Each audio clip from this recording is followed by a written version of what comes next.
Hey guys, I'm Elise Wong, and on today's video I'd like to share with you a time-lapse video along with commentary on how I did this digital painting.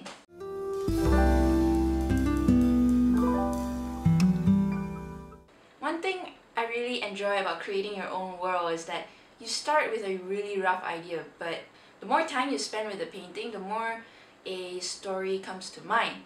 I called this piece The Children of Gaia, Gaia being the Greek mythology for Mother Nature. These people used to be human once. Their ancestors found shelter in the trees, and one day their whole forest just got totally destroyed, and that brought them to a certain point of depression. Because of this, they have dedicated their lives into caring for the forest.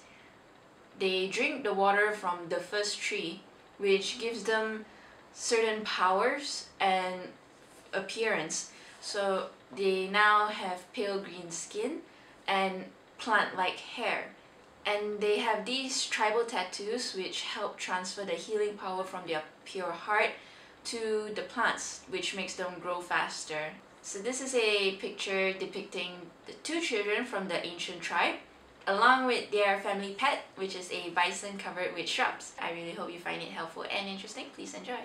As usual, I start drawing the outline so I know what I'm getting myself into. In my head, the concept is these two siblings who goes out into the dead lands to replant a forest. And along with them, they have this walking farm, which is also a pet that actually grows all these plants on its back, and they actually pluck it as the roots will actually loosen up so they can just take the saplings to replant them. For the background, I start drawing dead trees, and in the further background, I just use a custom brush just to give an illusion that there are many dead trees there. I read somewhere that painting is not exactly interpretation of reality, it's more of an illusion of reality. So it's quite an interesting perception of it. It doesn't have to be detailed, it just have to be detailed enough to fool your eyes thinking it's real. For the sun, I love golden hour. For those photographers out there who knows what golden hour is. Golden hour is when the sun sets and everything, all the rays are like so golden and it's beautiful. I was inspired by that, and since the sun is in the back, I have to be very aware of my light source to make sure that there's a lot of backlighting going on. Then I did flat colors as usual. If you see my other videos, I usually go for outline, flat colors, then shading. I think it's a little different from other digital artists. If I've seen digital artists, they don't even need to do outline, which is pretty cool. So different people do have different styles. Right now, I'm actually doing a very common mistake. I am actually focusing on the details, on the tiny, tiny details too much.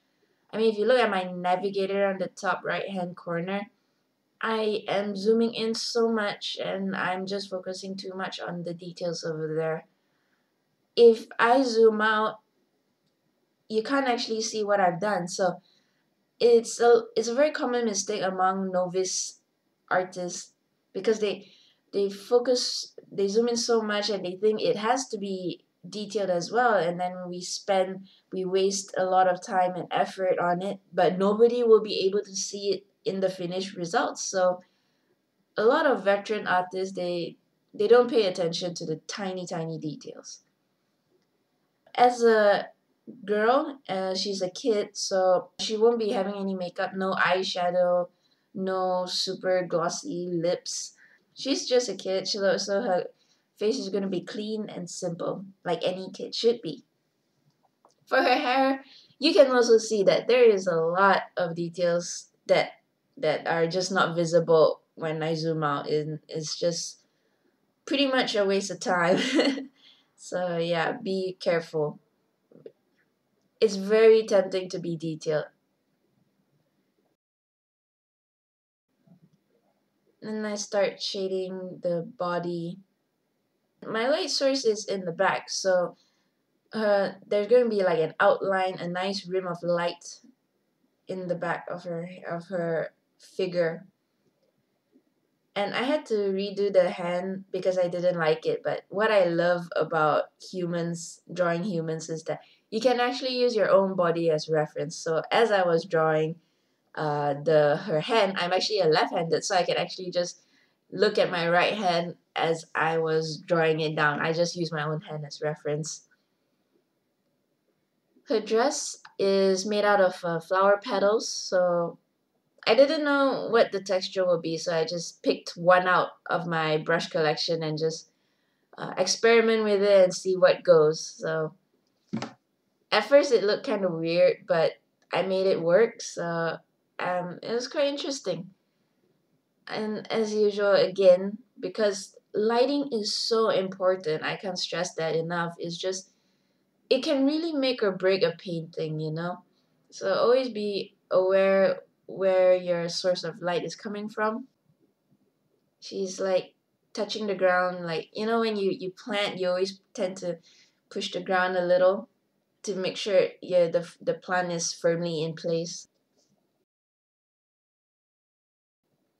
So now I'm doing her skirt or the bottom of her dress, whichever it is. And same thing, I just played with the texture a bit. I don't want it to be resembled too much of her hair or the dress. For the brother, I realized my mistake of going too detailed. So the brother I finished up fairly quickly as compared to her. Even the hair, as you can see, as I'm drawing it, as I'm painting it right now, I'm not going into very excruciating detail. As I zoom out, you won't even be able to see the difference. I mean, of course, if you really look at it, but uh, normally not really. So his sleeves are big leaves, like banana leaves or something.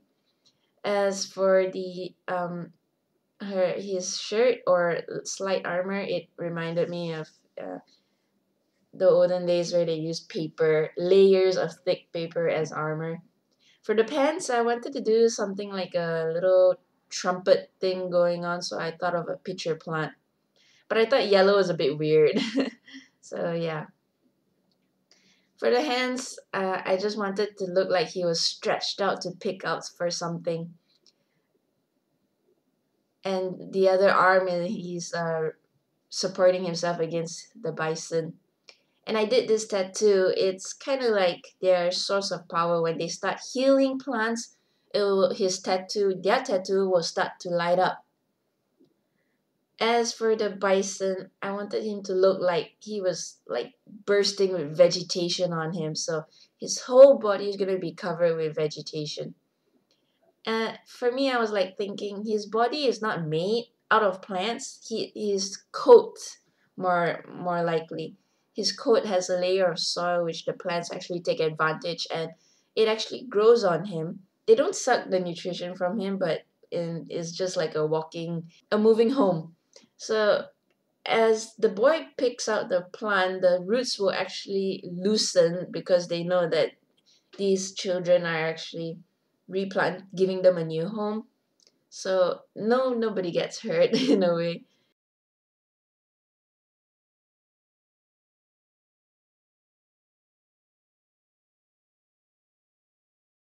I wanted to give a variety of plants, so I painted mushrooms. But I felt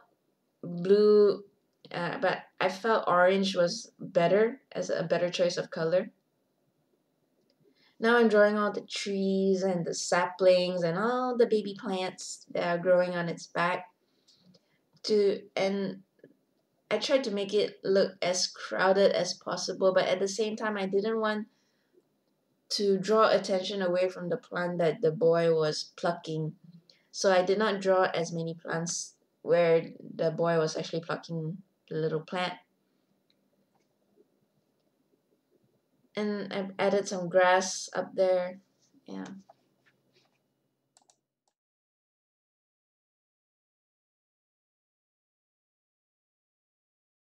I really hope you enjoyed that, and if you do, it would mean a lot if you hit that like button. It really means a lot and it goes so far because it motivates me to do more videos like this.